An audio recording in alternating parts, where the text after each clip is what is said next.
Assalamualaikum warahmatullahi wabarakatuh. Waalaikumsalam warahmatullahi wabarakatuh. Alhamdulillah, alhamdulillahi rabbil alamin. Wassalatu wassalamu ala asyrafil anbiya'i wal mursalin wa ala alihi wa sahbihi ajma'in. Amma ba'd. Pertama-tama dan yang paling utama, marilah kita panjatkan puji dan syukur kita kepada Allah Subhanahu wa taala yang mana telah memberikan kita rahmat iman, rahmat kesehatan sehingga kita dapat berkumpul di tempat yang berbahagia ini. Salawat berserta salam tak lupa pula kita sanjung sajikan kepada Nabi kita, Nabi besar Muhammad sallallahu alaihi wasallam. Yang mana dengan pengorbanan beliau kita dapat sampai ke zaman yang penuh kebahagiaan ini. Penghormatan saya kepada Ibu Kepala Mansatu Banda Aceh, Ibu Dr. Hajjah Nursiah SAG MPD. Penghormatan saya kepada Ustaz Dayadi Reza Setiawan MA. Penghormatan saya kepada seluruh Wakil Kepala Madrasah. Dan penghormatan saya kepada seluruh guru dan staf Mansatu Banda Aceh. Dan yang saya banggakan, siswa-siswi Mansatu Banda Aceh. Alhamdulillah, di hari yang sangat berbahagia ini kita dapat berkumpul bersama untuk memperingati acara Maulid Nabi kita, Nabi besar Muhammad sallallahu alaihi wasallam.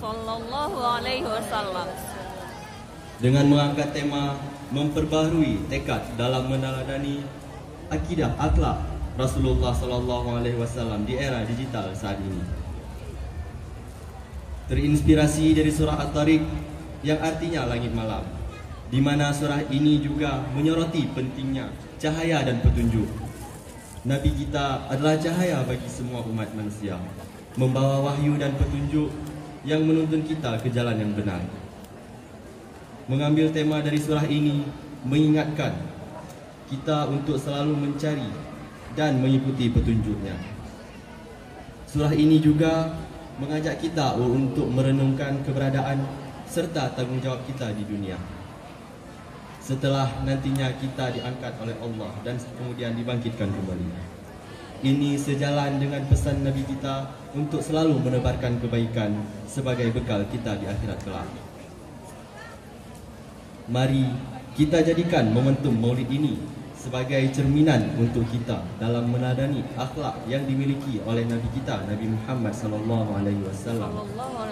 Amin.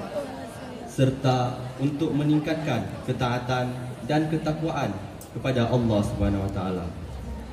Serta juga untuk menambahkan rasa cinta kita kepada baginda Nabi Muhammad. Terima kasih saya ucapkan kepada seluruh panitia yang seiring bahu dan seayun langkah menyukseskan acara hari ini dengan susah payah.